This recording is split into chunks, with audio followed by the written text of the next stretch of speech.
की बात है।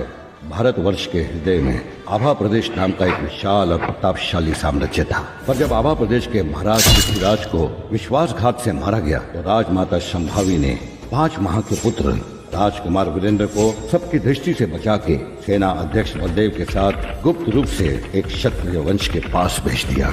आज 28 वर्ष की उम्र में राजकुमार वीरेंद्र अपनी रानी चुनने और आभा प्रदेश के राजगद्दी पर बैठने के लिए वापस लौट रहे थे। राजमाता संभावी की आंखों में आज 28 वर्षों बाद प्रसन्नता के आंसू थे। राजमाता की जय हो। सेना प्रमुख बलदेव, इतना विलंब क्यों हो रहा है? हमारा बेटा राजकुमार वीरेंद्र कहाँ है?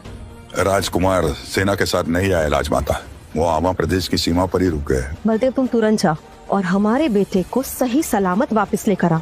वो आभा प्रदेश का होने वाला राजा है। माफ कीजिए राजमाता, पर आपको उनकी चिंता करने की कोई जरूरत नहीं। वैसे भी लोग उन्हें पहचानते नहीं है और राजकुमार तलवारबाजी और रणनीति में अव्वल है। वो एक अजय योद्धा है, उनसे जो भी टकराएगा वो मिट्टी में मिल जाएगा। पर वो गया कहाँ है? चंद्रवान राज्य की ओर। चंद्रवान आभा प्रदेश से 20 कोस दूर एक वैभव राज्य है। आज वहाँ के जागीरदार की दोनों बेटियों का स्वयंवर होने वाला है और आज कुछ ऐसा होने वाला है इसके बाद राजकुमार वीरेंद्र की किस्मत बदलने वाली है। आप सभी लोगों का स्वागत है। जैसा कि आप सब लोग जानते हैं, हमारी बेटियां आज अपने लिए वर चुनेंगी। चंद्रमान की परंपरा के अनुसार ये वरमाला यहाँ से नीचे फेंकी जाएगी और जिस किसी वर पर ये वरमाला गिरेगी वही मेरी बेटी का पति होगा। मेरी बड़ी बेटी मृणालिका सिंह राठौर।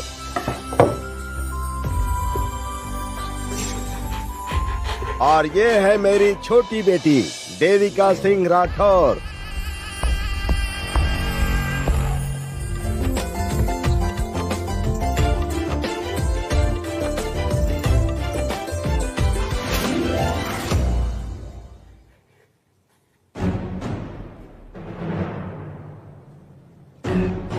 राजकुमार वीरेंद्र प्रताप, राजमाता शंभवी ने आपको तुरंत महल में बुलाया है। इस तरह बिना हथियारों के यहाँ पे रहना आपके लिए सुरक्षित नहीं है। लेकिन हमें यहाँ कोई नहीं पहचानता है। और आप यहाँ पे योद्धाओं वाले कपड़ों में क्या कर रहे हैं? हम जानते हैं कि महल पहुंचते ही हमें हमारी पत्नी को चुनना होगा, लेकिन उससे पहले हम देखना चाहते हैं कि हमारी प्रजा कैसे रहती है, उनकी तकलीफें क्या हैं। मृणालिका मुझे चाहिए। मृणालिका तो मेरी है। मृणालिका मेरी है। राजकुमारी से मैं विवाह करूंगा। मैं आपको खुश रखूंगा। वो उदय सिंह राठौड़ और उनका परिवार है। उदय सिंह राठौड़ एक जागीरदार है जिन्हें आपके पिताजी ने एक जंग में अपनी जान बचाने के बदले में इस राज्य चंद्रवान में एक जगह दी थी। आज उनके दोनों बेटियों का स्वयंवर है। आप कपड़े बदल लीजिए। अरे युवराज सिद्धार्थ, ये भी स्वयंवर के लिए आए हैं।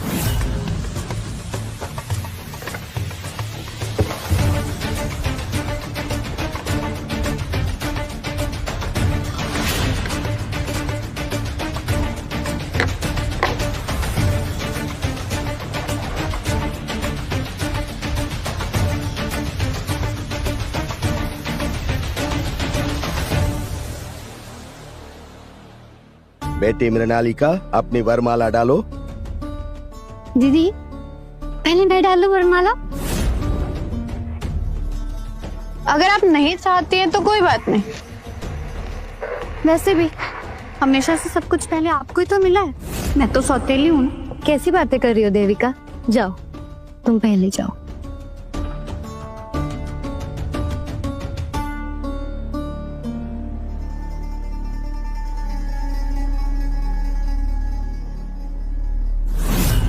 ये हुई ना बात। बेटी देविका युवराज सिद्धार्थ को चुनकर हमारे परिवार की इज्जत और औहदा दोनों को और बढ़ा दिया है। हमें और तुम्हारे पिताजी को तुम पर गर्व है। अब देखते हैं मृणालिका क्या करती है।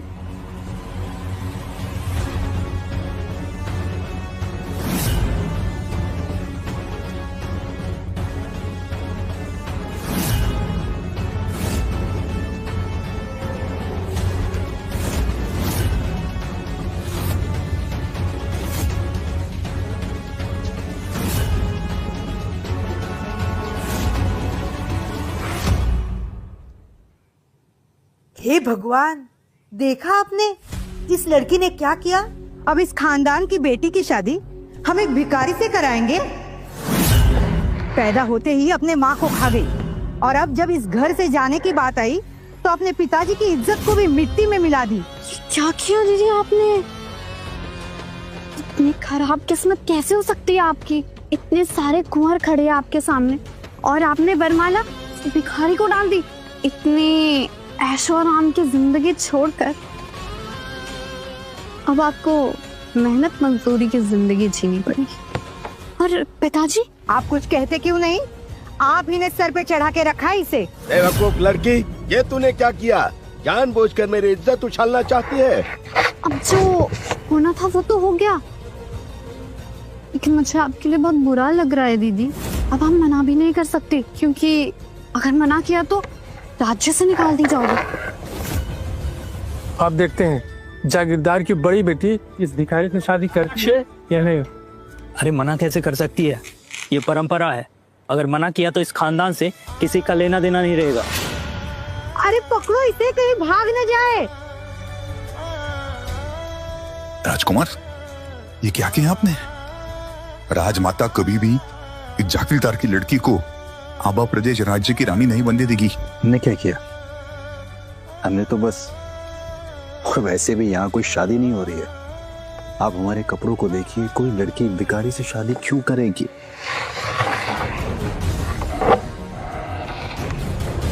इस प्रथा को मना नहीं कर सकते। पिताजी को देश निकाला मिल जाएगा। वैसे भी हम किसी राजकुमार से भी शादी नहीं करना चाहते। बड़े घर में हम सिर्फ एक गुड़िया बनकर रह जाएंगे। क्या करना चाहिए? मना करने की सोचना भी मत। हम आपसे शादी करने के लिए तैयार हैं।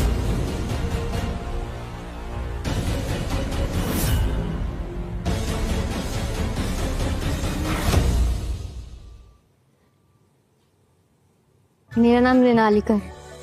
आप? जी हम वीर। मैं मृणालिका उदय सिंह राठौड़ इन्हें अपनी मर्जी से अपना पति मानती हूँ।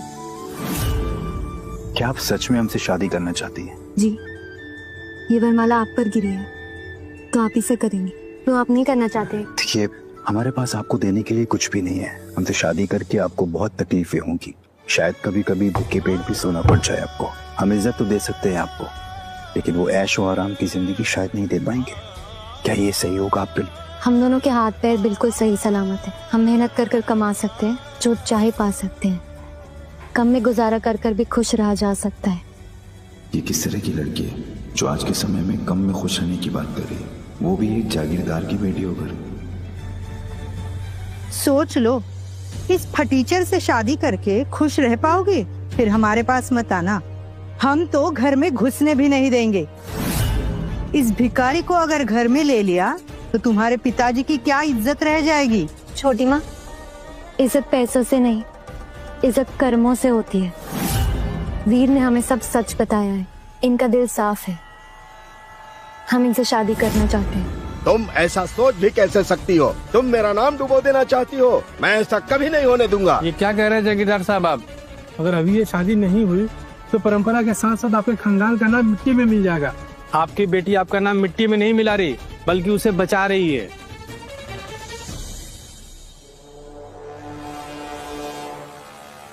एक बात बताओ, तुम्हारे पास और कोई कपड़े हैं या फिर शादी में भी यही पहन के आने वाले हो?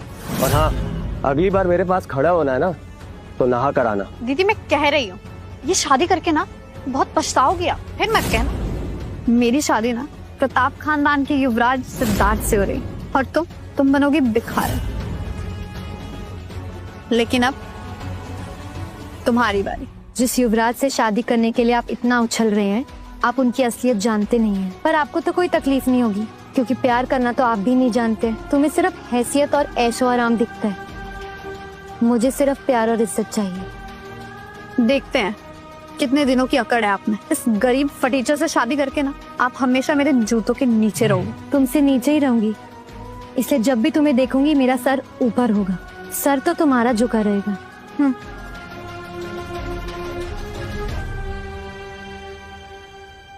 3 दिन बाद यहीं आ जाना। उस दिन हमारी शादी होगी। राजमाता चाहती है कि हम शादी कर लें। ये लड़की दिल की अच्छी है। अगर हमने इससे शादी कर ली तो कम से कम एक ऐसी लड़की से शादी करेंगे जो हमसे शादी करना चाहती, ना कि हमारी राजगद्दी से।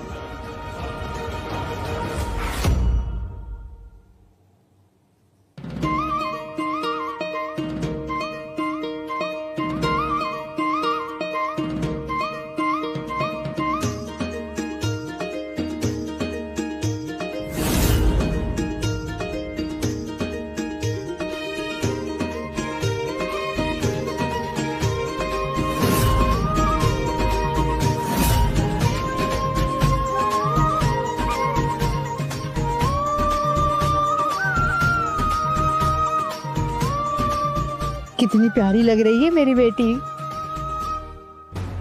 कहीं किसी की नजर न लग जाए।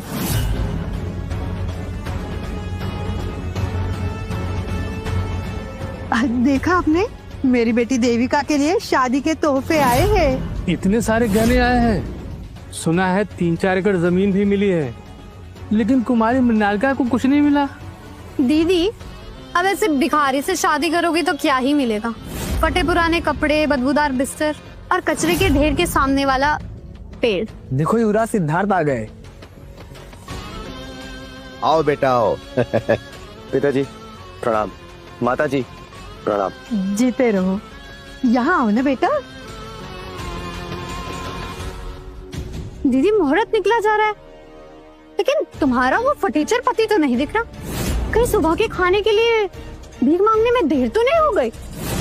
और या फिर कहीं ऐसा तो नहीं कि उसने भी तुमसे शादी करने को मना कर दिया? मृणालिका,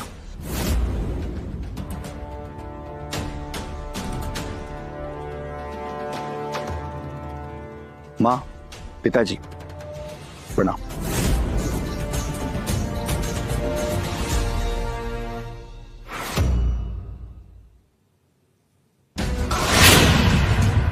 अरे ये देखो, शादी में भी कैसे भिखारी जैसे कपड़े पहन के आया है। ये किस तरह के कपड़े पहन कर आए हो तुम? आज के दिन तो किसी से भीख मांग लेते। तुम्हें और मेरे दामाद सिद्धार्थ में जमीन आसमान का फर्क दिखाई दे रहा है। दीदी, तुम समझाओगी नहीं कुछ ने? ऐसे तो हर मौके पर हमारी बदनामी करवाते रहेंगे। ये मैं कभी बर्दाश्त नहीं कर सकता। अब रहने दीजिए, जो हो गया सो हो गया। अब जल्दी से इसकी विदाई करवा दीजिए, और फिर ये भिखारी और इसकी भिखारन बीवी दोनों से हमारा कोई रिश्ता नहीं होगा। मैं अभी भी शर्म नहीं आ रही? ऐसे फटीचर भिखारी के साथ फेरे लोगी? इंसान की पहचान उसके कपड़ों से नहीं, उसके मन से होती है, और इनका मन सच्चा है। हाँ हाँ ठीक है, चलो अब शादी की विधि शुरू करते हैं। पंडित जी,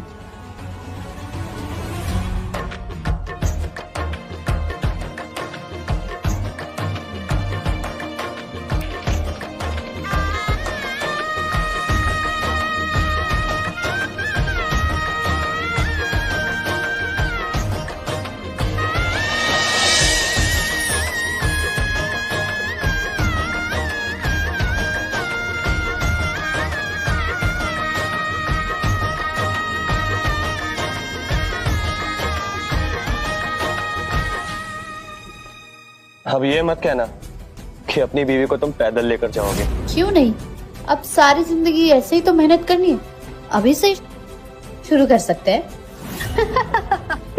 और हाँ दीदी, पिताजी का इस तरह से दिल दुखा कर जा रही, दोबारा कभी शक्ल मत दिखाना है आपने। हाँ, आज से तुम्हारा इस परिवार के साथ कोई रिश्ता नहीं होगा। विदाई लो और जाओ अपने भिखारी पति के घर। मृणालिका, चलिए घर चलते।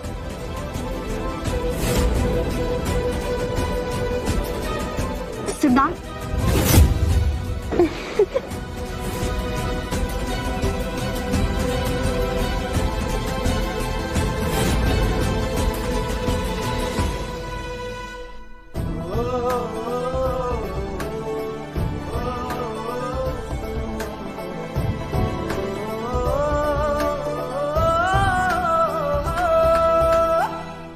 राम,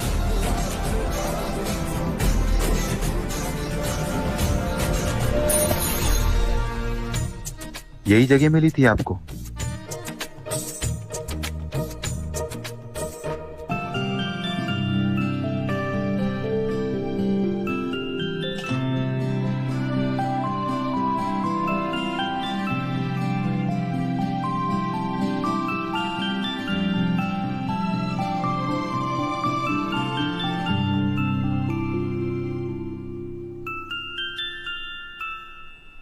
इतना छोटा घर, ऐसे घर में कोई कैसे रह सकता है?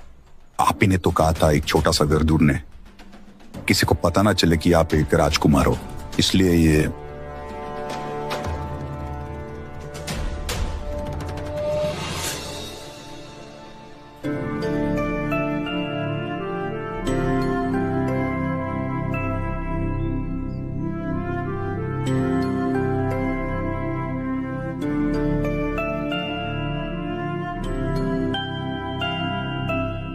माफ करिएगा, हमारा घर बहुत छोटा है।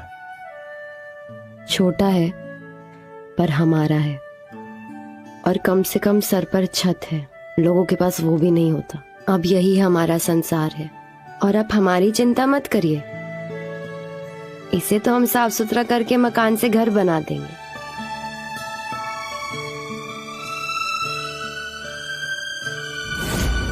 ये हमारे बाबा की आखिरी निशानी है, जो अब हम आपको सौंपते हैं। हमारे पास इसके सिवा आपको देने के लिए कोई और तोहफा नहीं है। आप इतनी कीमती चीज हमें कैसे दे सकते हैं? ये तो आपके पास होना चाहिए। ये तो आपके पिताजी की आखिरी निशानी से आप हम कैसी बात कर रही हैं? हमारा जो है वो सब आपका ही तो है, क्योंकि आप सिर्फ हमारी।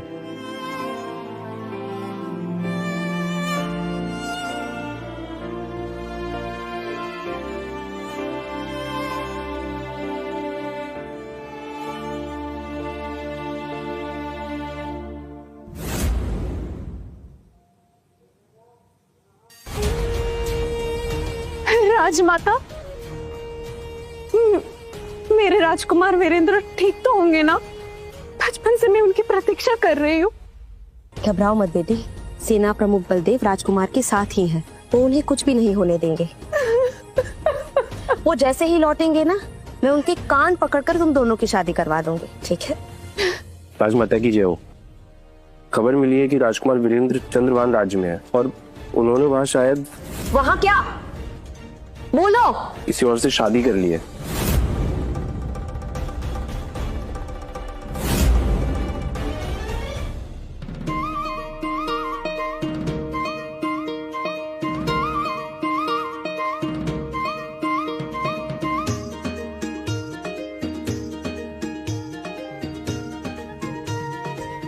अरे उठ गए आप? उठिए, चलिए चलिए तैयार हो जाइए। पग फेरा है आज, पिताजी के घर जाना है। चलिए।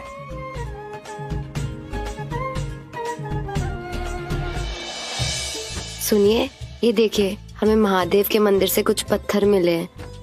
हम इसे एक अच्छे से कपड़े में सिलकर एक ताबीज बना देते हैं।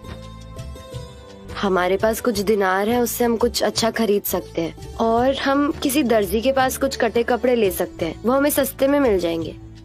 ठीक है, चलिए आपको बाजार लेकर के हम चलते हैं, फिर वहां से आपको आपके घर लेकर के चलेंगे। चलिए। राजकुमार की जय हो।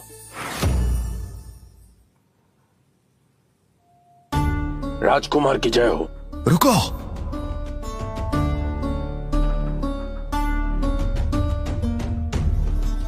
ये सब आपको ऐसे क्यों? नहीं, हमसे नहीं, ये सब तो बलदेव से मिलने आए। क्यों बलदेव? हाँ, वो मैं कभी राजमहल में नौकरी करता था, तो ये सब मेरे वहां दोस्त हो गए। उठो उठो, हम सब दोस्त है ना। अब मिनालिका, क्या आप अकेले बाजार जा सकती हैं? अब देखिए ना, घर में मेहमान आ गए तो हम दोनों का ऐसे। हाँ हाँ, घर आए मेहमानों को कोई तकलीफ नहीं होनी चाहिए। हम चलते हैं। अपना ख्याल रखिएगा। हाँ।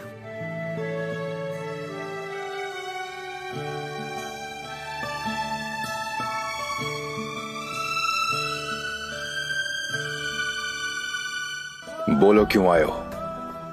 राजकुमार, राजमाता संभावी देवी की तबीयत खराब हो गई है, वो आपसे मिलना चाहती है।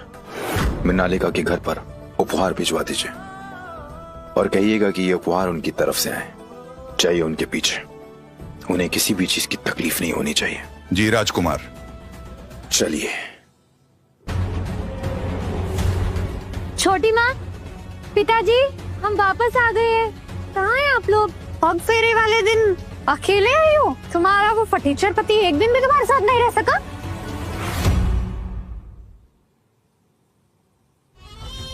पग फेरे में अकेले आते हुए शर्म नहीं आ रहे? और कितनी गिरी हुई हरकतें करोगी? ओ, पग फेरे में खाली हाथ आ रही हो ना, इसीलिए शर्मिंदा होकर तुम्हारा पति नहीं आया तुम्हारे साथ। वैसे भी देखने में बेशर्म तो लग ही रहा था। और भिखारियों में शर्मिंदगी होती भी कहाँ? उसे भी बेच कर एक वक्त का खाना खा लिया होगा ना तुमने। क्या हाल हो गया है बेचारी का, कितनी कमजोर हो गई हो तुम। क्या हुआ, तुम्हारे भिखारी को कल भीख नहीं मिली क्या? कुछ खिलाया पिलाया नहीं तुमको? अगर तुम्हारी शादी नहीं हुई होती ना तो मैं तुम्हें अपने पास रख लेता। अरे मेरी साली हो तुम, तुम्हारे लिए इतना तो कर ही सकता हूँ मैं। जाने दीजिए ना, आप इसके फटीचर पति की इतनी चिंता क्यों कर रहे हैं? इसने चुना है, खुद भुगतेगी। हमारे हम भुगत लेंगे, आप अपना देखिए। आज सुबह ही मिल रही है ना आप अपने युवराज को। सुबह हम बाजार गए थे, वहाँ हमने सुना कि कल रात युवराज दासियों के साथ शराब पी रहे थे। शादी की रात से ये बाहर है, लड़कियों के साथ अय्याशियां कर रहे थे। ये सबको पता चल गया है, मेरी बदनामी हो रही है, पर मैं दीदी को जीतने नहीं दूंगी। जलन में लोग कुछ भी कहते हैं, कुछ भी अफवाह फैलाते हैं। इन्हें बहुत काम होता है। तुम्हारे पति की तरह भिखारी नहीं है ना कि घर पर बैठे रहें। मृणालिका, तुम यहाँ क्या कर रही हो? मैंने तुमसे कहा था ना कि कभी अपनी शक्ल मत दिखाना। तुमने एक भिखारी से शादी की है, अब तुम्हारे लिए इस परिवार में कोई जगह नहीं है। पिताजी ऐसे मत कहिए, बेचारी कहाँ जाएगी?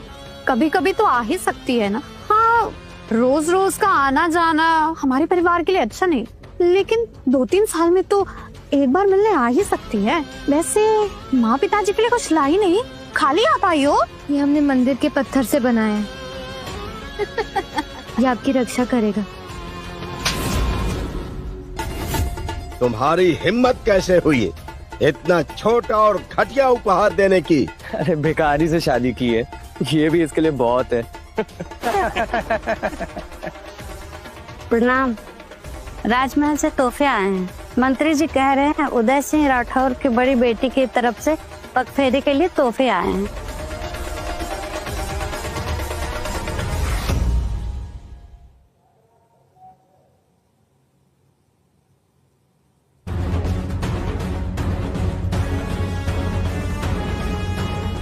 आखिर आपकी बड़ी बेटी की शादी किसके साथ हुई है जिसके लिए राजमहल से इतने सारे तोहफे आए हैं?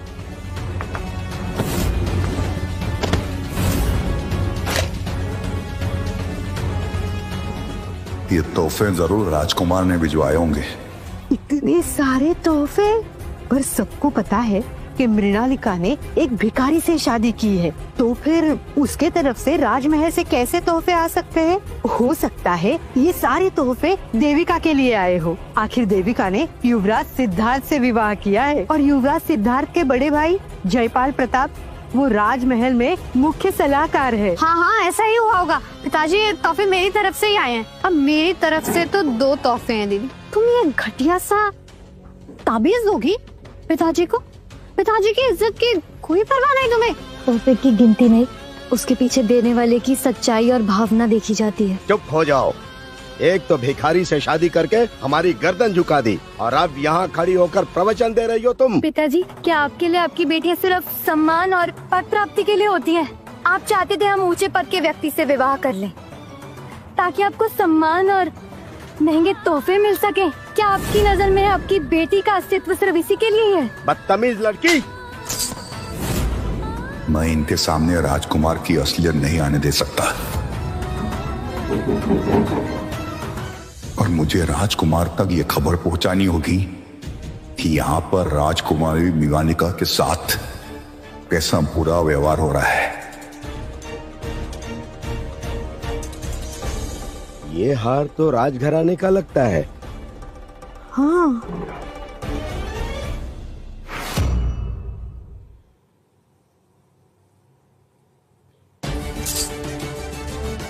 ये तो बहुत महंगा है। तुम्हारे पास कैसे आया? वापस दो हमें। ये हमें वीर ने हमारी शादी के तोहफे में दिया है। दीदी, मुझे तो लगा था तुम्हारा पति सिर्फ भिखारी, वो तो चोर भी निकला। चुप हो जाओ देविका, वो तुम्हारे जीजा है। ऐसा गंभीर आरोप लगाने से पहले तुम्हें शर्म आनी चाहिए। पिताजी, आप कुछ समझाइए इसे। चुप कर, उसे क्या समझाना, तू समझ, अगर ये बात बाहर निकली ना तो कितनी बेइज्जती होगी। ये बात बाहर आनी चाहिए माँ। इसके पति को बीच चौराहे में खड़े कर नंगी पीठ पर कोड़े मारे जाने चाहिए। पिताजी, अब भी आप उसे कुछ नहीं कहेंगे ना? आखिर मैं भी आपकी बेटी हूँ। हाँ हाँ, इस घर की बड़ी बेटी हूँ तो कुछ भी कर सकती हूँ। ये तोहफा वापस चाहिए ना तो एक वादा करो, मेरे परिवार से हमेशा हमेशा के लिए सारे रिश्ते तोड़ दोगी। पिताजी, एक तो तुमने उस भिखारी से शादी की और फिर पग फेरे में शगुन के नाम पर हमें इतनी घटिया चीज देकर बेइज्जत किया। आज से हमारा तुम्हारा कोई रिश्ता नहीं है। ठीक है पिताजी, अगर आपके लिए धन और ओहदा अपनी बेटी से ज्यादा जरूरी है तो आज से हम इस परिवार से सारे रिश्ते तोड़ते हैं। अरे रुको ना, कहाँ जा रही हो? इतना सब कुछ होने के बाद बिना सजा भुगते तो तुम यहाँ से नहीं जा सकती। तुम जो चाहती थी वो तो हो गया, अब क्या करना चाहती हो? सैनिकों, रसोई से जलता हुआ कोयला लाया जाए, बिछवाना है। मृणालिका को उस पर चलना होगा।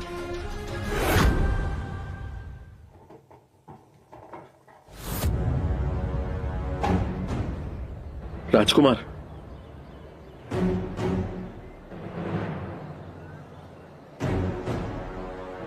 अच्छा हुआ आप आ गए। राजमाता आपकी प्रतीक्षा कर रही है। अब ठीक है, आराम कर रही है अभी।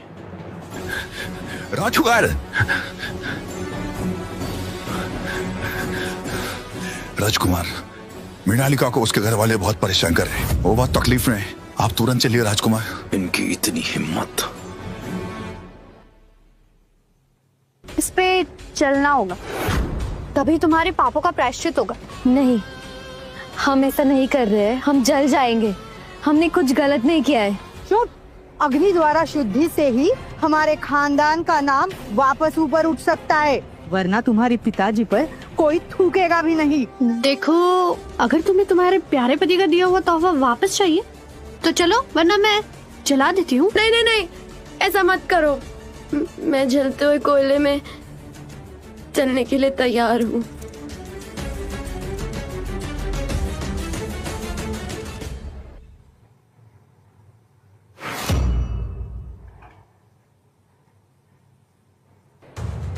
अरे आखिर ऐसा क्या है उस भिखारी में जो तुम इस कोयले पर चलने के लिए तैयार हो गई?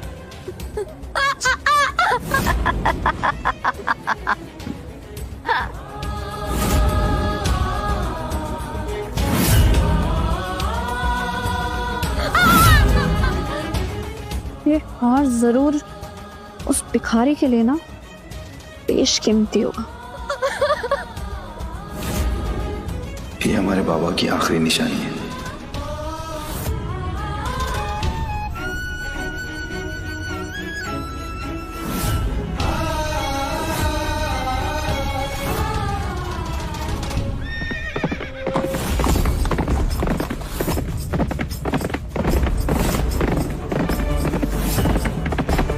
मृणालिका, आ रहा हूं मैं, मेरा इंतजार करो।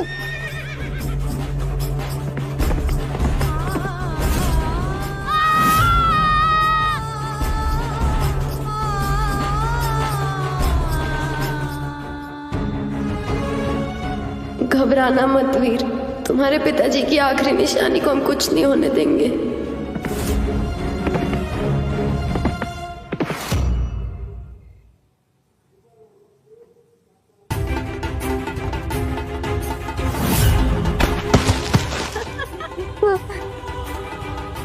देविका, अब तो मेरा हार दे दो। अच्छा, आओ फिर रेंगते हुए, और ले जा, आओ ना।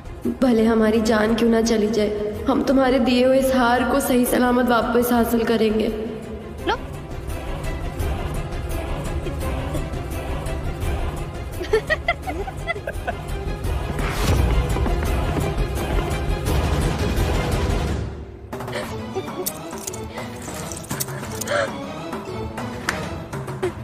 वीर, मैंने तुम्हारे पापा की आखिरी निशानी बचा ली। मैं तुम्हारा दिल कभी नहीं टूटने दूंगी।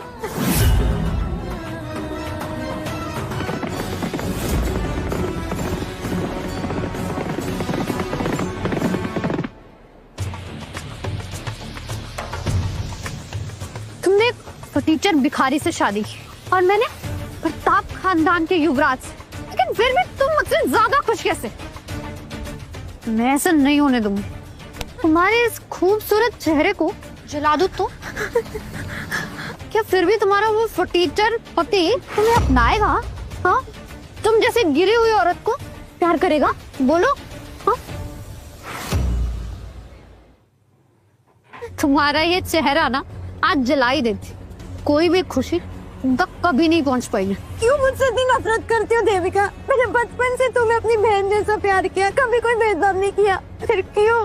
कि बचपन से इस पूरे घर में सिर्फ तुम और तुम्हारी माँ का, मरी हुई माँ का साया हमारे सिर के ऊपर रहा है। अभी मैंने प्रताप खानदान में शादी की, सिर्फ तब से पिताजी मुझ पर गर्व करने लगे। उससे पहले सिर्फ तुम थी हर जगह।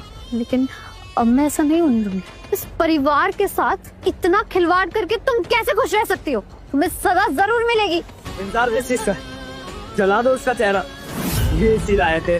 देविका रुक जाओ, मैं यहाँ से बहुत दूर चली जाऊंगी। मैं तुम्हारी जिंदगी में नहीं आऊंगी। खुशी से तो तुम्हें यहाँ से वैसे भी मैं जाने नहीं दूंगी, बर्बाद होकर जाओगी तुम। देविका बेटी, ये कुछ ज्यादा ही हो रहा है। आप चुप रहिए। आपने ही सर चढ़ाया था इसे, इसीलिए आज ये दिन देखना पड़ रहा है। अगर सजा नहीं दी ना तो आगे भी आपका सर ऐसे ही झुकवाती रहेगी। तुम ऐसा नहीं कर सकती हो देविका। कर सकती हो। मैंने कहा था ना तुमसे, भिखारी से शादी करोगी ना तो मेरी चूटी के नीचे ही रहूंगी। मैं जब चाहे मैं तुम्हें किसी भी वक्त कुचल सकती हूँ। राजकुमार वीरेंद्र पधार रहे हैं।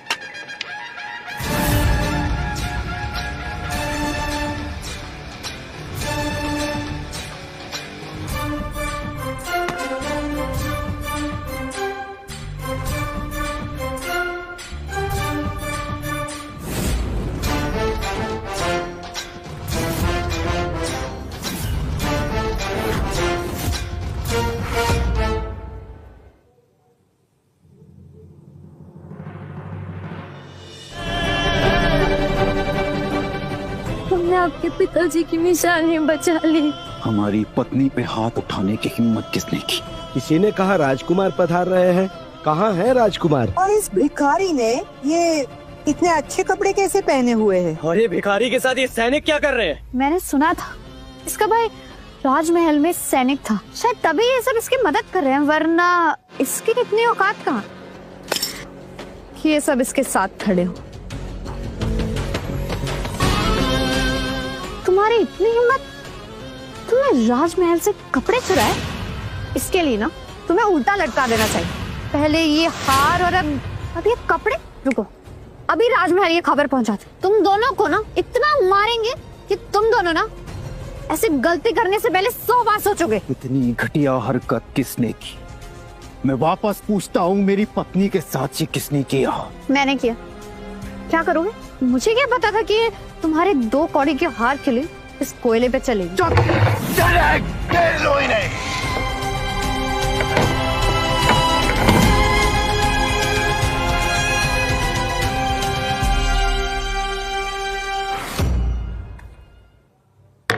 हटो, तुम लोग जानते नहीं मैं कौन हूँ? तेरी हिम्मत कैसे हुई मुझसे ऊंची आवाज में बात करने की? तुम जैसे गिरे हुए इंसान की मेरे सामने चिल्लाने की हिम्मत कैसे हुई? मुझे ना अगर मैं यहाँ पे मार भी दूँ ना तो कोई कुछ नहीं कर सकता है। इसलिए शुगर मनाओ, मैं ऐसा कुछ कर नहीं रही हूँ। मैं प्रताप खानदान की बहू हूँ। मेरे जेठ जी राजमाता के मुख्य सलाहकार हैं। तुम्हारी हिम्मत कैसे हुई ये मुझ पर लगाने की? मार डालो इन लोगों को, इनके कटे हुए सरों को इस जलती हुई आग में फेंक दो। जितनी तकलीफ हमारी पत्नी को हुई है उससे कहीं ज्यादा तकलीफ इन लोगों को होनी चाहिए। और डालो।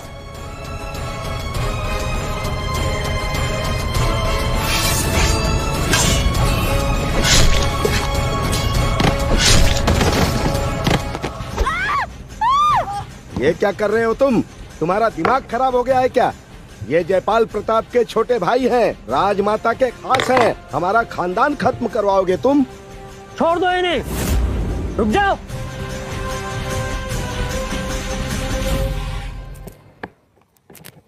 ये जयपाल प्रताप है, राजमाता के मुख्य सलाहकार। भैया मुझे बचा लीजिए, इस 2 कौड़ी की भिखारी ने मुझ पे हमला करवाया है, इसे सजा दिलवाइए आप। ये राजमहल के गुप्त सैनिक यहाँ क्या कर रहे हैं? ये तो राजकुमार की सुरक्षा के लिए तैनात किए गए थे।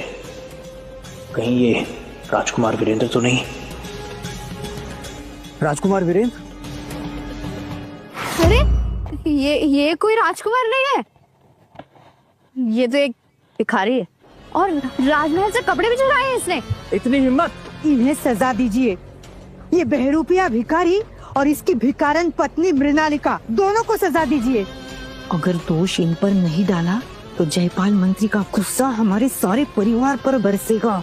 इस एहसान फरामोश बेटी के लिए सब कुछ दांव पर मत लगाओ। हिम्मत कैसे हुई ये सब करने की? चंद्रवान आभा प्रदेश के राज्य का हिस्सा है। यहाँ के लोगों के साथ इतना गलत करने का दुस्साहस किया तुमने, इसकी सजा अवश्य मिलेगी। सैनिकों, बंदी बना लो इन्हें और आभा प्रदेश के कारागार में डाल दो। बस चुप हो जाओ। राजमाता के एक सलाहकार हैं आप, किसी को सजा देने का हक नहीं है आपको। जबान चलाने से पहले एक बार देख लो किससे बात कर रहे हो। इसके लिए तुम्हें मौत की सजा भी सुनाई जा सकती है। राजमाता ने इन्हें खुद चुना है। तो फिर राजमाता से गलती हुई है। राजमाता,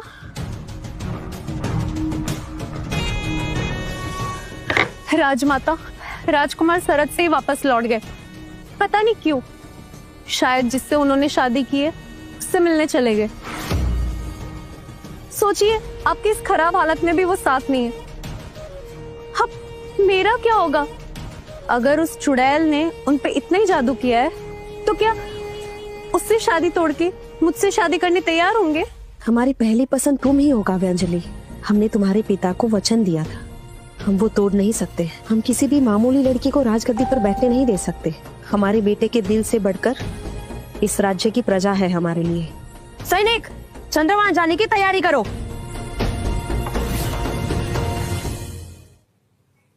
राजमाता की बेइज्जती करने की हिम्मत कैसे हुई तुम्हारी? सैनिकों, इन्हें बंदी बना लो और कल की पहली किरण के साथ इनका सर कलम कर दो। जयपाल जी, इस लड़की और इसके पति से हमारा कोई रिश्ता नहीं है। अब इसके किए की सजा हमें मत देना, हम पर रहम कीजिए। इन्हें माफ कर दीजिए, इनका वो मतलब नहीं था। नहीं मृणालिका, ये आप क्या कर रही हैं? वीर, आप समझिए, हम आपको नहीं खो सकते। जो भी गलती हुई है हमसे हुई है, आप हमें सजा दीजिए। मृणालिका, मृणालिका, मृणालिका, उठी, उठी।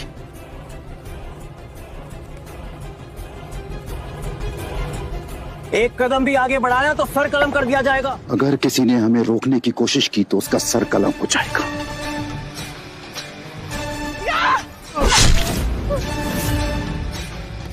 तुम इतनी कठोर दिल कैसे हो सकती हो देविका? पीना कि तुम्हारा क्या बिगड़ा है? अच्छा, मेरे इस खूबसूरत चेहरे को जला दूं?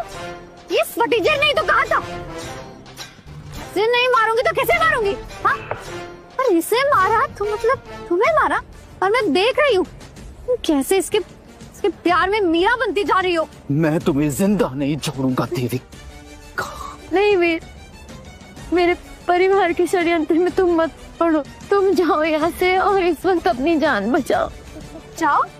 तुम्हें लगता है कि तुम दोनों हम यहाँ से जा सकते हो जिंदा? हमारे बीच जो भी गिला शिकवा है, तुम्हें मुझसे नफरत है, वो हमारे बीच रहने दो। वीर को इसमें मत घसीटो। मैं तुमसे हाथ जोड़कर माफी मांगती हूँ। वीर को यहाँ से चले दो। तो मेरे लोगों के सामने भीख मांगने की जरूरत नहीं है। मैं तुम्हें छोड़ करके कहीं नहीं जाऊंगा। वाह, क्या प्यार का बंधन! इस बंधन को तोड़ने में तो ना बहुत मजा है। ऐसे क्यों करो तुम दोनों को अलग? इतनी भी बुरी नहीं हूँ मैं। एक काम करती हूँ, तुम दोनों को ना एक साथ मार देती हूँ, फिर मरने के बाद साथ रहना। देविका, समय क्यों बर्बाद कर रही हो? मार डालो इन दोनों गंदे नारी की कीड़ों को। राजमाता संभवी देवी पधार रही हैं।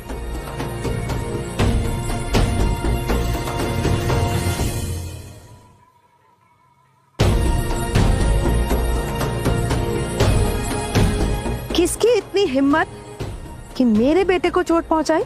उसे तुरंत मेरे सामने लाया जाए। मोनालिका, मोनालिका, बलदेव, आप इनको राज्य वैद्य कहने के चाहिए, हमें नहीं। मोनालिका को लेकर के चाहिए, इससे पहले कुछ देर हो जाए, कुछ हो जाए, इनको लेकर के चाहिए।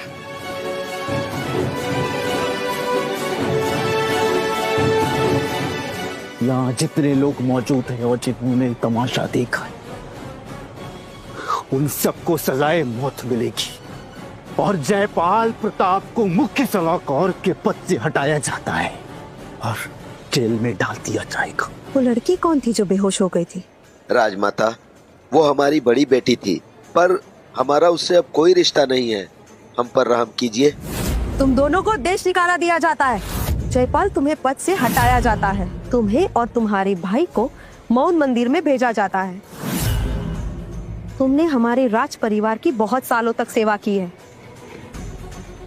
इसलिए तुम्हारी आगे की सजा मैं सोच समझकर तय करूंगी। अभी कुछ मत कहो वीरेंद्र, अपनी असलियत सबके सामने मत लाने दो। ये जगह और लोग तुम्हारे लिए सुरक्षित नहीं है। कभी तुम उस लड़की के पास जाओ, उसे बहुत चोट लगी है, कहीं उसे कुछ हो ना जाए।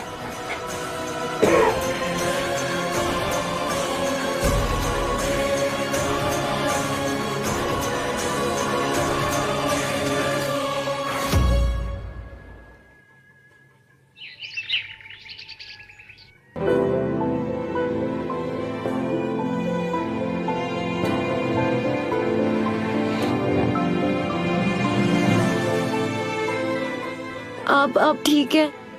हम बिल्कुल ठीक है। राज वैद्य ने कहा है कि आपको आराम की जरूरत है। हम राजमहल में क्यों? ये क्या हो रहा है यहाँ पर वीर?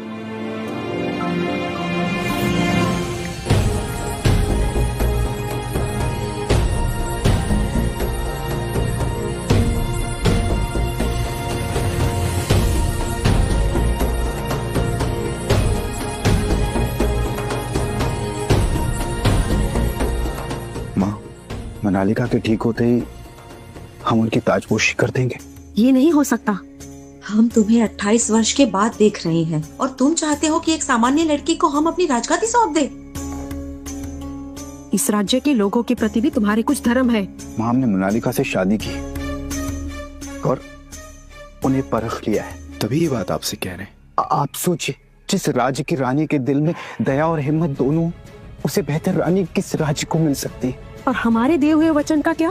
हमने काव्यांजलि के पिता को वचन दिया है। तुम तो उनकी निगरानी में बड़े हुए हो। तुम्हारी सुरक्षा के लिए उन्होंने अपनी जान तक दांव पर लगा दी थी। हम ये नहीं होने दे सकते। हाँ, मोनालिका से हमें पहली नजर में प्यार हो गया।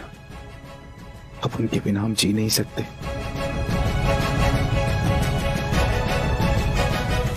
ठीक है,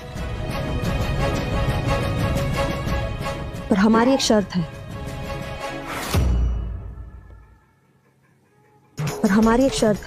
मोनालिका को हमारी दी हुई परीक्षा पार करनी होगी, लेकिन तब तक तुम उन्हें बताओगे नहीं कि तुम कौन हो। और अगर वो ऐसा नहीं कर पाई तो तुम बिना किसी जिद के काव्यांजलि से शादी करोगे। मंजूर है? मंजूर है। मोनालिका पे हमें पूरा भरोसा है माँ। बताइए ना क्या हो रहा है यहाँ वीर? बताते हैं आपको। राजमाता शांभवी ने हमारी मदद की और वो पूजा के लिए चंद्रवान आई थी। फिर जब उन्होंने देखा कि उनकी प्रजा के साथ अन्याय हो रहा है तो वो उनसे देखा नहीं गया। और हमारा परिवार? उन्हें दोषी पाकर सिद्धार्थ को बंदी बना दिया गया है और आपकी बहन को सुधार कक्ष में बंद कर दिया गया है। और छोटी माँ और पिताजी? आपके माताजी और पिताजी को देश निकाला दे दिया गया है। देश निकाला? मोनालिका, आप चिंता मत कीजिए। उन्हें किसी भी चीज की तकलीफ नहीं है, बस प्रजा से दूर किया गया है। और रहा सवाल आपका, तो आपके पास हम है ना, हमेशा हम आपका ख्याल रखेंगे। और हमने राजमाता से बात करके आपकी नौकरी का बंदोबस्त कर लिया है। आप इस महल में दासियों के साथ रहेंगी और हम सेना में, लेकिन हम आपसे छुप छुप के मिलने जरूर आएंगे। एक दासी और सैनिक मिल नहीं सकते ना। अच्छा ठीक है, हम कुछ समय यहाँ धन कमा लेते हैं, फिर एक छोटा सा घर लेकर इन सब से दूर एक अच्छी जिंदगी बिताएंगे। हम हमेशा से यही चाहते थे। आशा करता हूँ कि आप हमें समझेंगी और हमें माफ कर देंगी।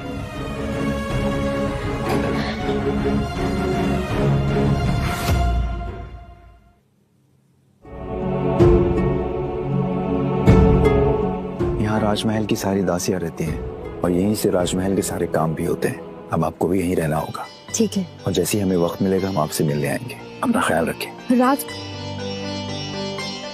ये घूमने की जगह नहीं है। यहाँ राजघराने के सारे काम होते हैं। आप लोग यहाँ क्या कर रहे हैं? ये सुमित्रा देवी है। सारी दासियां इनके अनुसार काम करती है। मृणालिका जी, आपको अगर किसी भी चीज की जरूरत हो तो आप इनसे कह सकती है।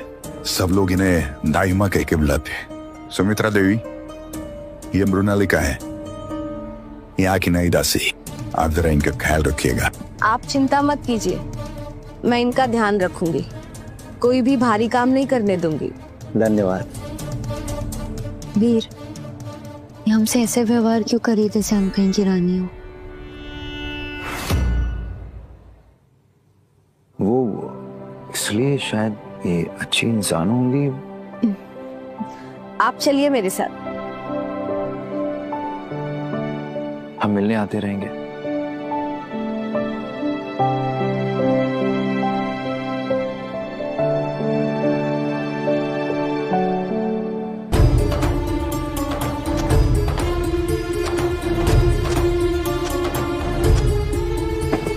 ये सब भी साफ करो। सुना है तुमको काम बहुत कम मिल रहा है। ऐसी क्या खास बात है तुम में? हाँ, सबको काम पहले से ही बांट दिया गया था और ये आपका काम है, ये हम क्यों करें? अच्छा, तुम्हारी वजह से मुझे शौच धोना पड़ा। जो भी नई दासी आती है ना, शौचालय वही धोती है। राजघराने में इतनी आसानी से काम नहीं मिलता, कड़ी परीक्षा देनी होती है। और तुम तो बिना किसी मेहनत के यहाँ पर काम पर लग गई। पता नहीं किसकी सिफारिश से आई है कि इसे इतना आसान काम दिया जा रहा है और हमें सारे मुश्किल काम करने पड़ रहे हैं। हाँ, किसकी सिफारिश से आई हो तुम यहाँ? राजमाता, आप महल के उस हिस्से में पहली बार जा रहे हैं तो मुझे ऐलान करने दीजिए। नहीं सुमित्रा, हम किसी को भी बता नहीं सकते कि हम कौन हैं। हम वहां से मृणालिका को परखने जा रहे हैं।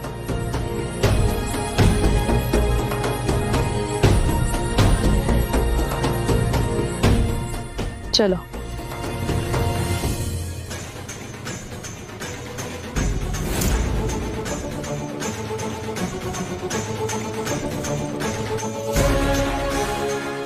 राजमहल का मोर हार है, ये सिर्फ राजा ही पहनते हैं। ये इस फटीचर के पास कैसे आया? बताओ, कहाँ से आया ये हार? चोर? हम चोर नहीं है, ये हमारे में वापस दो।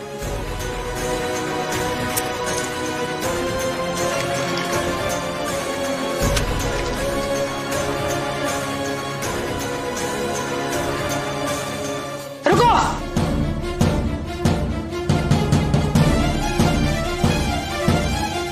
क्या हो रहा है यहाँ पर?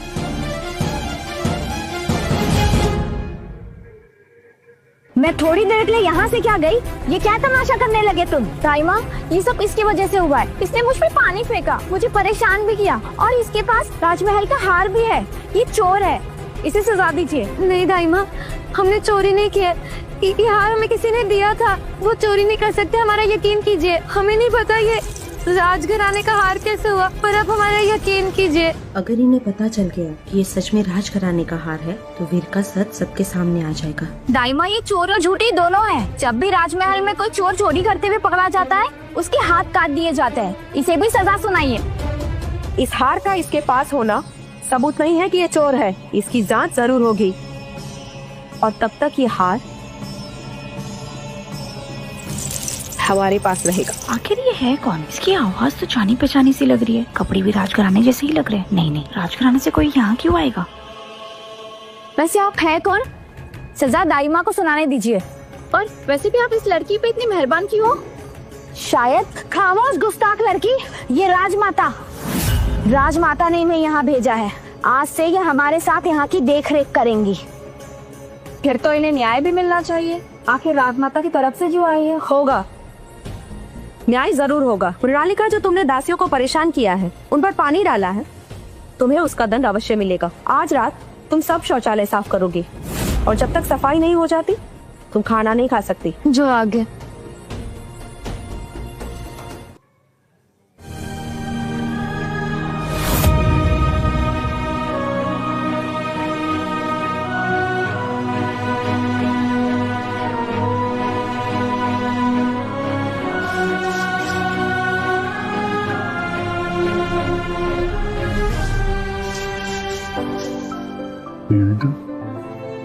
वीर आप यहाँ क्या करें?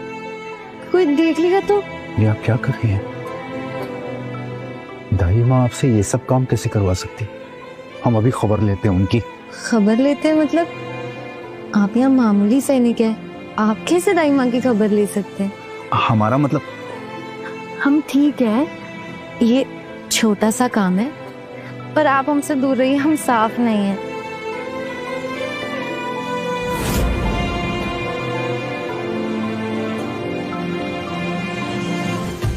वादा करते हैं हम आपसे कि बहुत जल्द आप यहाँ से बाहर निकलेंगी।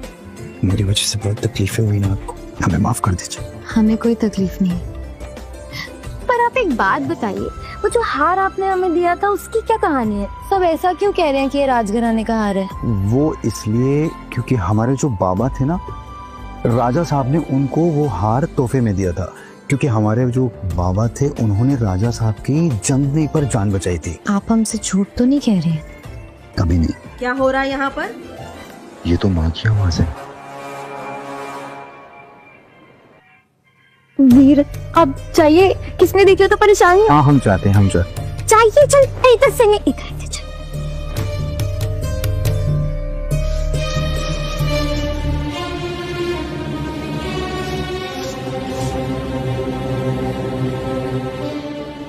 दाइमा हमने ये सब साफ कर दिया। सब? इतना जल्दी? ठीक है, अब इस जगह पर झाड़ू लगा दो, बिल्कुल भी गंदगी नहीं दिखनी चाहिए।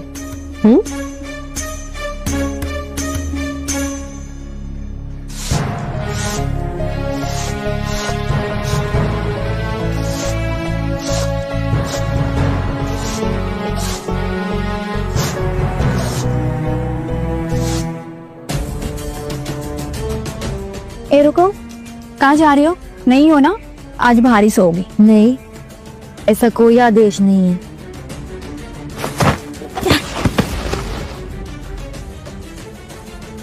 तुम्हारी इतनी हिम्मत, मारना चाहती हो इन्हें? अब ठीक तो? क्या हो रहा है यार? कुलदीप, ये तो राजकुमार की सुरक्षा के लिए तैनात थे। कहीं ये राजकुमार तो? हमें माफ कर दीजिए, हमसे गलती हो गई। ये आपके सामने झुक रहे हैं, कहीं आप राजघराने? क्या हो रहा है यहाँ पर? वो हम यहाँ से गुजर रहे थे तो हमने देखा ये दासियां इनके साथ गलत कर रही थी। नहीं नहीं दाइमा, ये सैनिक झूठ बोल रहा है। ये दासी सैनिक से मिलने आई थी और मैंने कहा ये उसूलों के खिलाफ है। बस सैनिक, तुम इस तरह से यहाँ नहीं आ सकते। बलदेव, ले जाओ इसे यहाँ से। अरे तुम चलो यहाँ से। और तुम जहाँ होती हो कोई ना कोई तमाशा जरूर होता है, तुम्हें इसका दंड अवश्य मिलेगा। है कौन ये? इसे सजा के तौर पे आंगन में सिर्फ बैठने के लिए कहा गया है। किसी ने बड़ी सिफारिश लगाई होगी। राजमाता से बड़ा कौन हो सकता है? इस बार ना मैं उनके लिए एक जड़ी बूटी बनाने वाली हूँ, जिनसे उनके चेहरा खिल जाने वाला है। देखना, इस बार तो मैं इनकी खास बन जाऊंगी, फिर बताऊंगी इस मेरे नालिका को। क्या तुमने सामने से राजमाता को देखा? नहीं, अभी तक नहीं देखा, तो जल्द देखने वाली हूँ।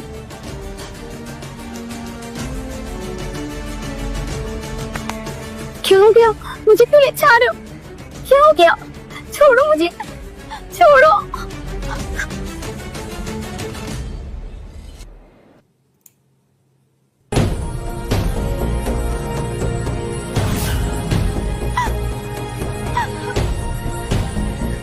ये क्या मिलाया था तुमने इस जड़ी बूटी में?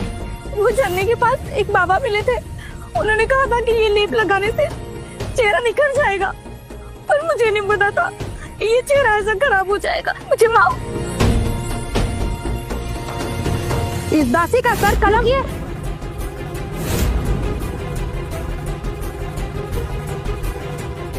माफ कीजिए राजमाता, पर हमने औषधियों की शिक्षा ली है, हम ये दाग ठीक कर सकते हैं। तो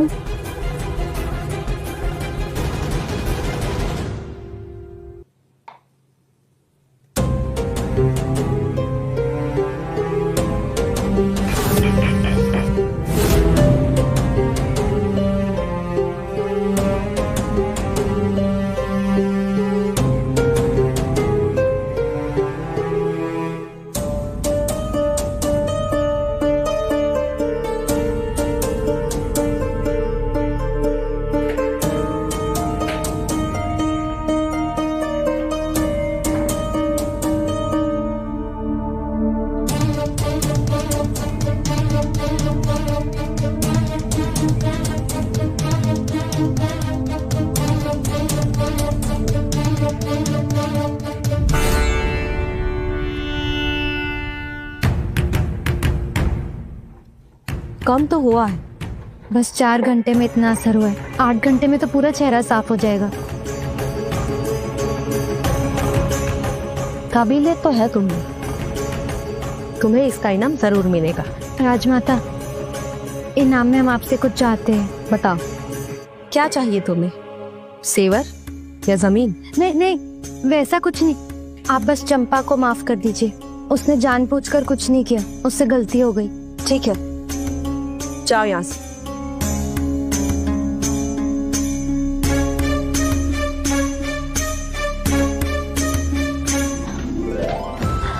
मुझे माफ कर दो, मैंने तुम्हें इतना परेशान किया और तुमने मेरी जान बचाई। अरे रे उठो, ये क्या कर रहे हो?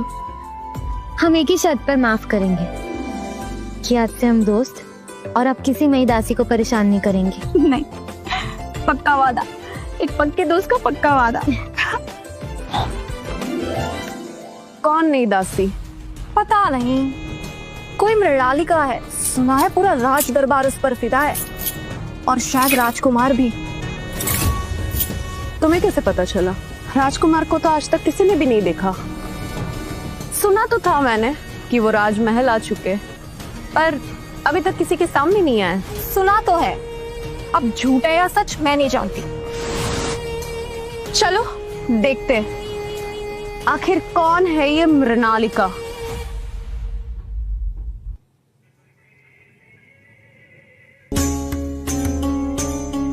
राजमाता, मृणालिका सच में एक काबिल लड़की है, दिल की भी अच्छी है। हमने उसे इतने कठोर कार्य दिए परंतु वह पीछे नहीं हटी। मेरे ख्याल से राजकुमार ने उससे बचपने में शादी नहीं की है। वह वाकई एक काबिल लड़की है। लग तो वैसा ही रहा है, पर क्या वो इतनी लायक है कि रानी बन पाए?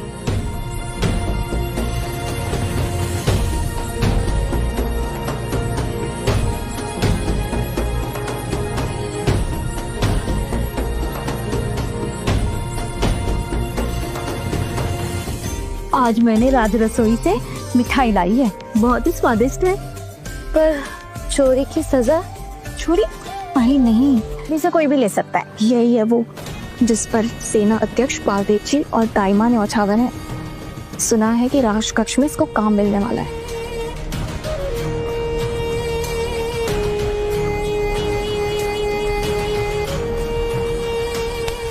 इतना सुंदर चेहरा और राजकुमार के करीब, ऐसा मैं होने नहीं दे सकती।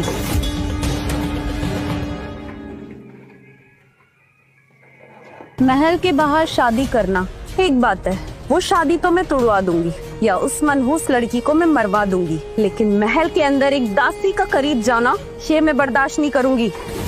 मृणालिका यहाँ पे नहीं आई है।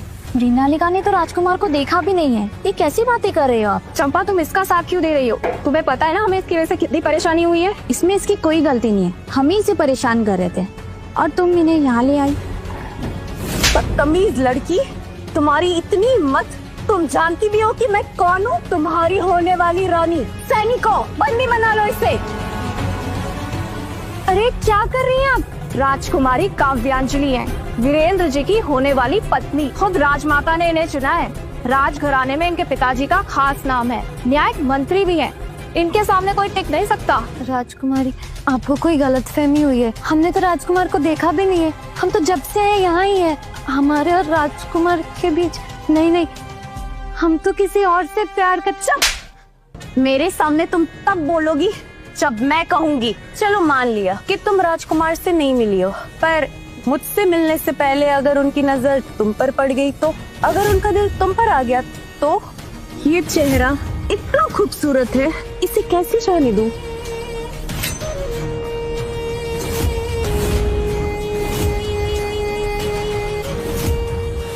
रुको!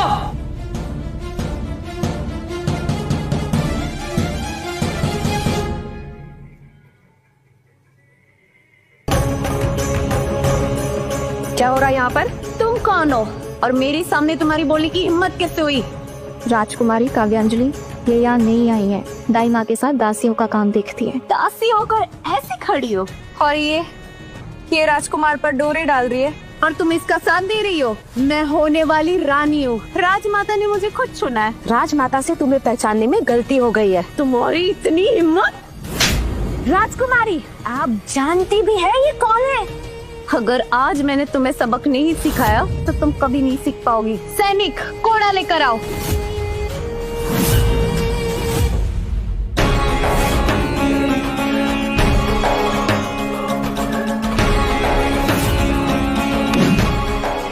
ऐसी गलती बिल्कुल मत करना, तुम इसका परिणाम भुगत नहीं पाओगी।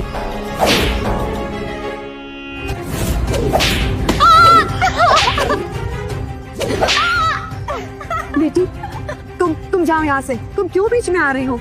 ये हमारी गलती है, हमारी वजह से इन्हें चोट मत पहुंचाइए। ये हमारी माँ की उम्र की है। अच्छा, तो इस दासी की सजा भी तुम्हें मिलेगी।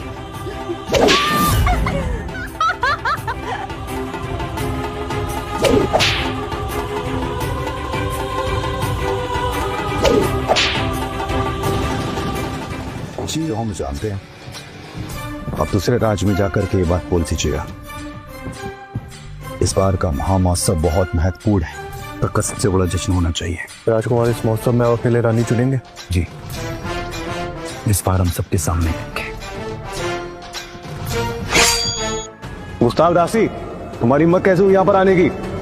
सैनिक, पकड़ लो इसको। सेनाध्यक्ष बलदेव जी, मृणालिका खतरे में है। वहाँ उस तरफ। क्या कहा तुमने? मृणालिका खतरे में?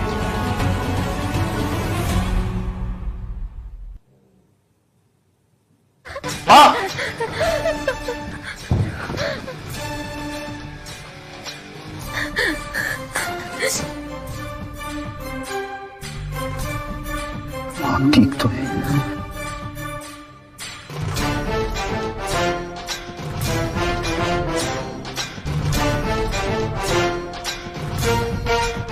सेनाध्यक्ष, देखिए, ये राजमाता और राजकुमार वीरेंद्र को मारने की साजिश रच रहे।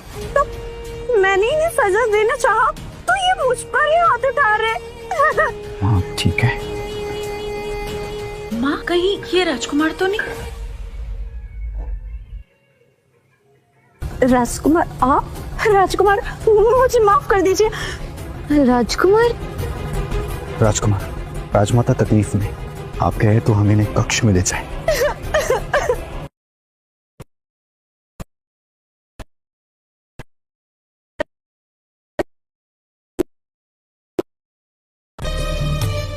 मृणालिका ने हमारी सारी परीक्षाएं पार कर ली। सच? तो ठीक है माँ, हम अभी जाकर के मृणालिका को रानी घोषित कर देते हैं और उन्हें अपनी सच्चाई भी बता देते हैं। नहीं, अभी नहीं। मृणालिका को सिर्फ मैंने परखा है।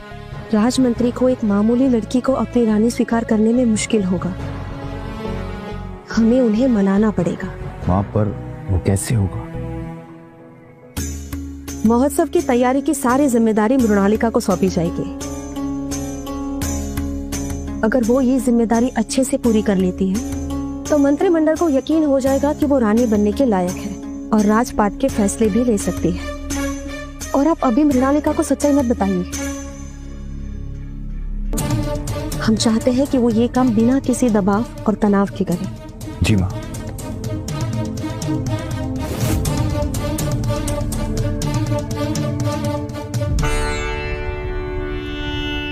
मृणालिका,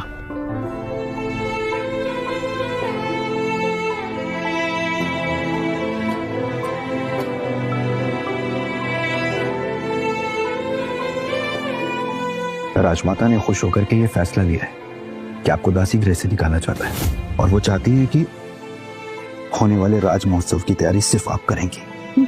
हम इतनी बड़ी जिम्मेदारी हम कैसे? क्यों परेशान हो रही हैं? हम हैं ना आपके पास।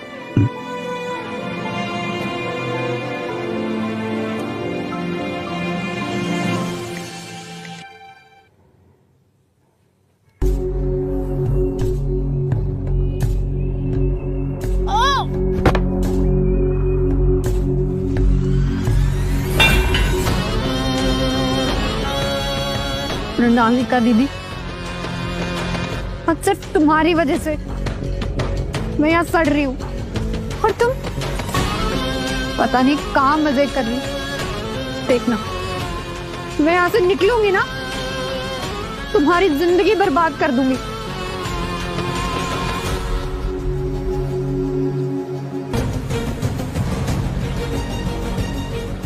जाओ।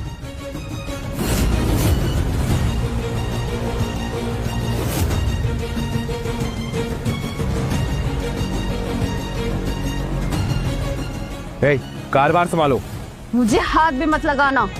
मैं काव्यांजलि दत्त, प्रधानमंत्री देवदत्त की सुपुत्री। मुझे मेरे पिताजी से बात करनी है। उन्हें अभी के अभी इसी वक्त यहाँ बुलाओ। इस जेल में उस मृणालिका को होना चाहिए, ना कि मुझे। यहाँ कोई किसी की बेटी या बेटा नहीं होता है, सिर्फ सजा का हकदार होता है। 1 साल के लिए तुम्हें इन लोगों के जैसे काम करना होगा। जाओ, कारवार संभालो।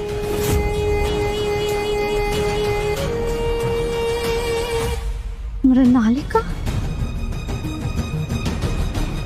मतलब दीदी की वजह से ही आए? ये प्रधानमंत्री की बेटी काव्यांजलि है? मतलब राजकुमार की होने वाली पत्नी, मतलब होने वाली रानी। मैं इस काव्यांजलि को अगर पटा लिया और किसी तरह से बाहर निकल पाई तो प्रधानमंत्री की मदद से मैं उस मृणालिका को उसकी असली जगह दिखा सकती हूँ।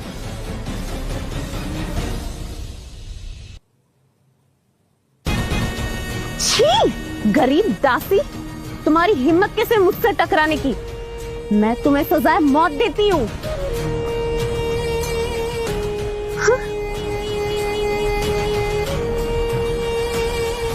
राजकुमारी काव्यांजलि, आप यहाँ कैसे? मुझे तो मेरी बहन की वजह से गलत सजा मिली।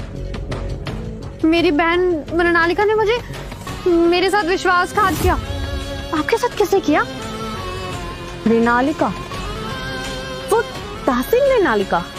हाँ हाँ, वही। बोलो, क्या कहना चाहती हो? मेरे पास एक तरीका है जिससे हम दोनों यहाँ से बाहर जा सकते हैं, लेकिन उसमें मुझे आपकी मदद चाहिए होगी और वादा करना होगा कि यहाँ से बाहर जाकर अब मेरी मदद करो ताकि मैं उस मृणालिका को सजा दिलवा सकूं। ठीक है, पर मैं कोई काम नहीं करूंगी, मेरे नाखून खराब हो जाएंगे। हाँ हाँ हाँ हाँ, चलेगा, कोई बात नहीं।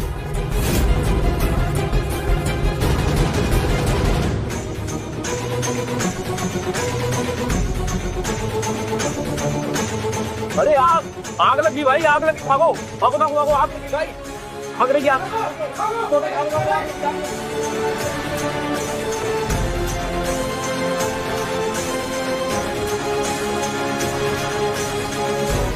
हाँ,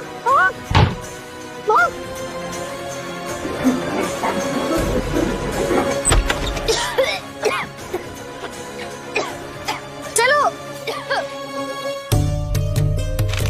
महोत्सव की सूची तो एकदम स्पष्ट और उत्तम है।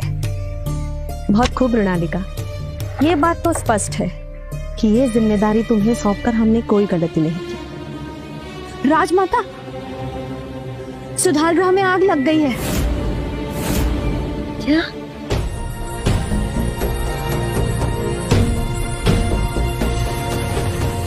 अंदर जो सब भी थे वो सब कैसे? आधे से ज्यादा लोग बाहर निकल ही नहीं पाए। जो भी इस आग का शिकार हुए हैं उनके परिवार की ज्यादा से ज्यादा मदद की जाए। शाही खजाने का उपयोग करो, कोई भी कमी नहीं रहनी चाहिए, और सैनिक तैनात करो, अंदर कोई भी छूटना नहीं चाहिए। जी।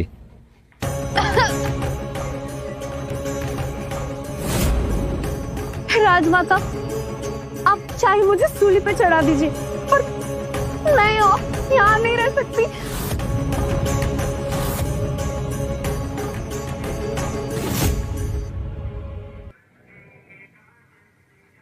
तुम सुरक्षित हो, हमारे लिए यही बहुत बड़ी बात है। भगवान की कृपा है, तुम्हारा दंड समाप्त होता है। अब अगले ही महीने तुम दुर्ग राज्य के राजकुमार से शादी करोगी। दुर्ग राज्य? हाँ, क्यों, तुम्हें स्वीकार नहीं है? वापस सुधार गृह में जाना है? मुझे मंजूर है, पर राजमाता मेरी भी एक विनती है। अब ये देविका है, इसी ने मेरी जान बचाई है, क्या आप भी इसे माफ करिए? मृणालिका, ये तो तुम्हारी बहन है ना, माफ कर दो। हमारा रिश्ता बचपन से ही ठीक नहीं रहा और इसमें इसकी कोई गलती नहीं। शायद इसकी परवरिश में कोई कमी रह गई, इसलिए हम आपसे विनती करते हैं कि इसे माफ कर दीजिए। शायद रहम से ये सही रास्ते चली जाए। दया एक रानी का सबसे बड़ा आभूषण और औजार दोनों होता है। हम तुम दोनों को माफ करते हैं और आगे से अच्छा रास्ता चुनना। राजमाता, क्या मैं महाउत्सव तक रुक सकती हूँ? हर साल मैं उसी की तैयारी करती हूँ, तो क्या इस बार भी? नहीं, कोई जरूरत नहीं। इस साल के महाउत्सव की जिम्मेदारी मृणालिका की है,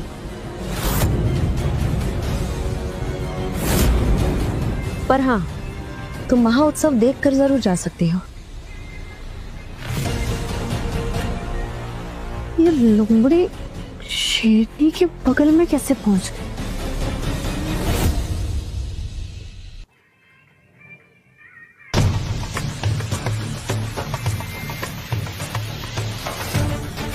भैया, मैं एक क्षण भी और यहाँ रुक नहीं सकता। मौन व्रत मंदिर है ये, यदि किसी ने सुन लिया तो सीधा कारावास में जाएंगे। यहाँ कम से कम सोने के लिए बिस्तर तो है। अरे लेकिन भैया कुछ कर क्यों नहीं रहे? ऐसे नहीं रह सकता। ये सब तुम्हें और तुम्हारी उस बेवकूफ पत्नी को पहले सोचना चाहिए था। जेठ जी, इस बेवकूफ बीवी की वजह से ही आज आप दोनों यहाँ से जा सकते हैं। आप दोनों आजाद हैं। लेकिन कैसे? मैंने होने वाली रानी की जान बचाई है। वो अलग बात है कि उनकी जान जोखिम में भी मैंने ही डाली थी, लेकिन जो भी है, अब हम लोग आजाद हैं। राजकुमारी काव्यांजलि मेरे बिना कुछ भी नहीं करती हैं अब। काव्यांजलि दत्त? लेकिन राजकुमार ने तो तुम्हारी बहन से शादी की थी ना? नहीं, मृणालिका ने तो वहाँ पर दासियों वाले कपड़े पहने थे।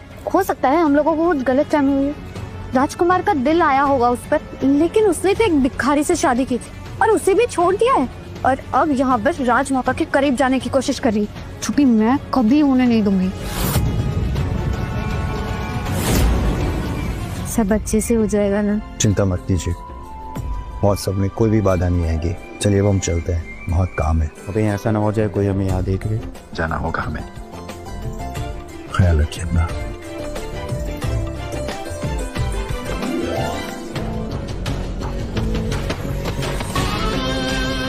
देखो इस कलमुही को, कैसे अपने भिखारी पति को छोड़कर इस सैनिक के साथ आशिकियां लड़ा रही।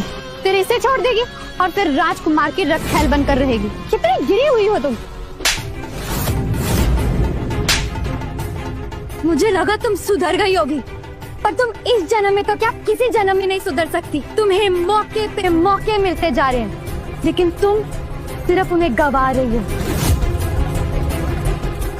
कल देखते हैं तुम्हारी अकड़ कहाँ जाती है। आखिर तुम करने क्या वाली हो? देखते जाओ पतिदेव, मैं इस मृणालिका का खेल कैसे खत्म करती हूँ। होने वाले महोत्सव में सबके सामने उसका सर कलम कर दिया जाएगा।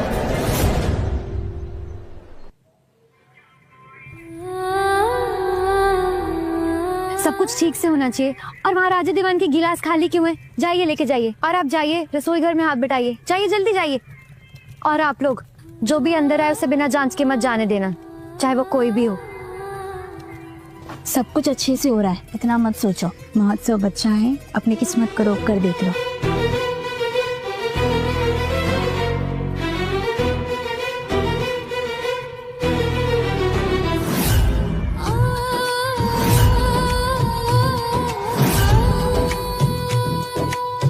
आज की महफिल में एक अलग दास्तान होगी, इंतजार में है कि मेरी हार होगी। मंजिल पर मेरी नजरें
सैनिकों, उस मृणालिका को पकड़ लो। मैंने थोड़ी देर पहले उस नृत्यकी से बात करते हुए देखा था।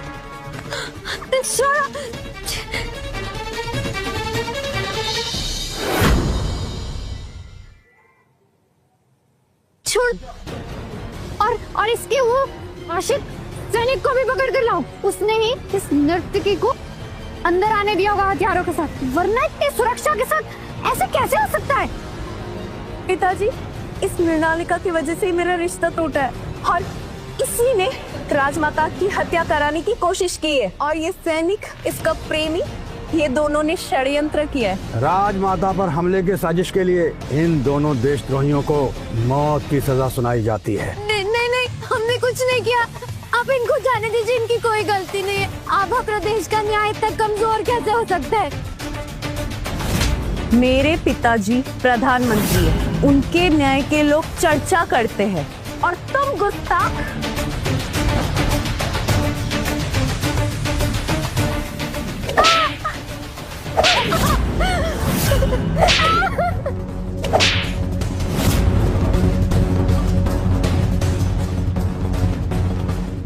राजकुमारी आज्ञा दीजिए, मैं इसका सर यही कलम कर देती हूँ।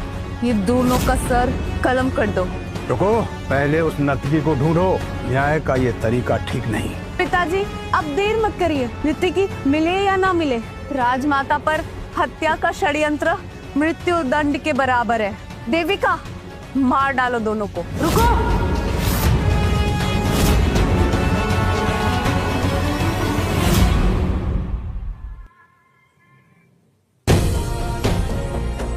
राजमाता, जख्म गहरा नहीं है, परंतु आपको विश्राम की आवश्यकता है। अगर अपनी जिंदगी प्यारी है तो छोड़ो उसे।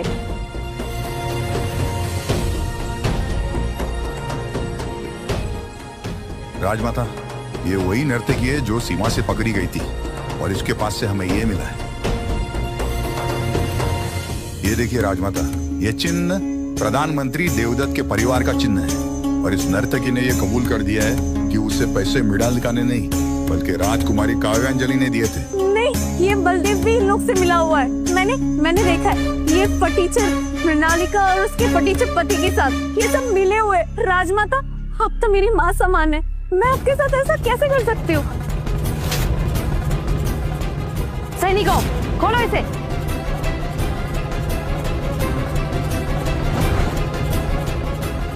राजकुमार वीरेंद्र,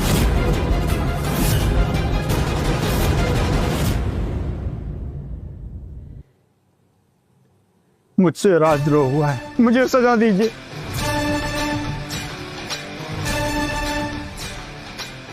आपकी गलती नहीं है, आपने तो हमें हमेशा बच्चे की तरह पाला और आपकी जगह हमारे कदमों में नहीं, हमारे दिल में है। षड्यंत्र तो आपकी बेटी ने रचा था, आपका दिल तो एक बाप का है जो उस झूठ को सच मान बैठा। माँ ठीक है। अब वक्त आ गया है आभा प्रदेश की जनता, ये है आपके होने वाले राजा वीरेंद्र सिंह सूर्यवंशी। राजा वीरेंद्र की, राजा वीरेंद्र की, राजा वीरेंद्र की, राजा वीरेंद्र की। इस सभा में हम अपना पहला फैसला सुनाते हैं। हमारी माँ के ऊपर मौत का हमला हुआ, जिसकी सजा सिर्फ मौत है। राजकुमारी काव्यांजलि दत्त, देविका प्रताप, सिद्धार्थ प्रताप और पूर्व न्याय मंत्री जयपाल प्रताप को सजाए मौत सुनाई जाती है। पिताजी, आप कुछ कीजिए ना। छोड़ो, शायद मेरी ही परवरिश में कोई कमी रह गई है जो तू ऐसी निकली। मैं किसी भी राजद्रोही का कभी भी समर्थन नहीं कर सकता, चाहे हमारा खून ही क्यों ना। ले जाओ उसे। तो आप राजकुमार हैं? जी, हम हैं वीरेंद्र सिंह सूर्यवंशी और आप हैं गन्नालिका सिंह सूर्यवंशी और आभा प्रदेश की होने वाली आप महारानी हैं। राजधर्म के लिए हमने आपसे जो झूठ बोला, हमें माफ कर दीजिएगा। आज और इसी वक्त पूरी सभा के सामने मृणालिका सिंह सूर्यवंशी की ताजपोशी होगी।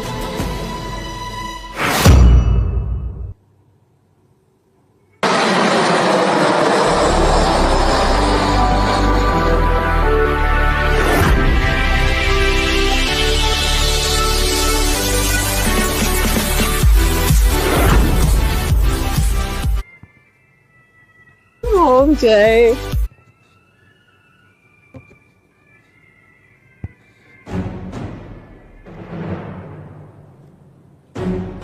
राजकुमार वीरेंद्र प्रताप, राजमाता शंभोई ने आपको तुरंत महल में बुलाया है। इस तरह बिना हथियारों के यहाँ पे रहना आपके लिए सुरक्षित नहीं है। लेकिन हमें यहाँ कोई नहीं पहचानता है।